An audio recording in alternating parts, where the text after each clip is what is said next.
আলাইকুম, সবাই কেমন আছেন? আজকের আমি পেপুলির ডাঁটা, যেটা পেপুল শাক বলে, আর আলু দিয়ে খুব সুন্দর একটা মজার রেসিপি দেখাবো। তো এই শাকটা সবার বাসার আশেপাশেই থাকে। তো চলুন রান্নাটা শুরু করি।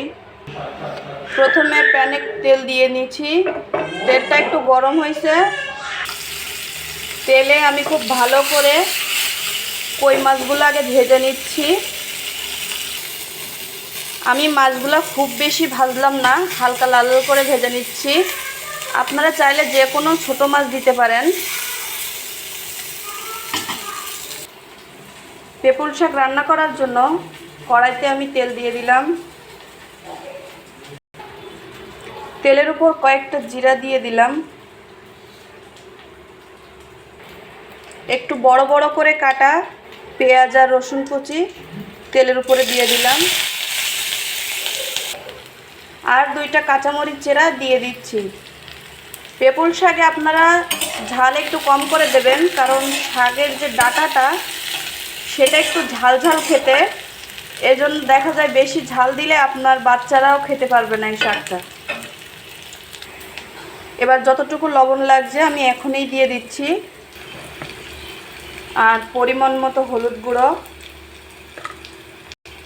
এবার সবগুলো খুব ভালো করে একটু লাল লাল করে ভেজে নেব। পেঁয়াজ রসুনটা একটু ভালো করে ভাজা হয়েছে। আমি এবার শাকগুলা সব দিয়ে দিচ্ছি। দিয়ে এবার খুব ভালো করে পেঁয়াজ রসুনের সঙ্গে কিছুক্ষণ ভাজা ভাজা করে নেব।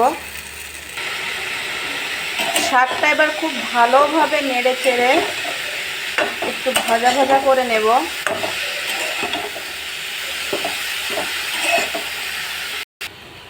শাকটা কিছুক্ষণ নাড়াচাড়া করার পরে অনেকটাই কমে আসছে। এবার আমি অল্প পানি দিয়ে দেব, যাতে সবগুলা খুব ভালো করে সিদ্ধ হয়। পরিমাণ মতো পানি দিয়ে এবার কিছুক্ষণ জাল করে নিচ্ছি। আপনাদের বাসায় এই সময় বাচ্চারা বড়রা সবাই কম বেশি অসুস্থ হচ্ছে, তো সর্দি কাশি যাদের তাদের এই শাকটা অবশ্যই খাওয়াই দেখবেন। ওষুধের পাশাপাশি এই শাকটা যে এত উপকারী আসলে না খেলেই বিশ্বাস হবে না। তো আপনারা অবশ্যই এই শাকটা বাসায় রান্না করে খাওয়াবেন বাচ্চাদের। যাদের কাশি সর্দির মাত্রা বেশি, দেখবেন আল্লাহর রহমতে সবাই সুস্থ হয়ে যাবে, কারণ শাকটা অনেক উপকারী। দেখুন আমার ডাঁটা আলু খুব ভালো করে সিদ্ধ হয়ে গেছে। এবার আমি মাছগুলা দিয়ে দেব। মাছগুলা দিয়ে আর কিছুক্ষণ জাল করে নিলেই হয়ে যাবে আমার রান্নাটা। মাছটা দেওয়ার পরে খুব ভালো করে জাল করে নিয়েছি। এবার জিরা গুঁড়ো আর ধনিয়া গুঁড়োটা দিয়েই নামিয়ে নেব।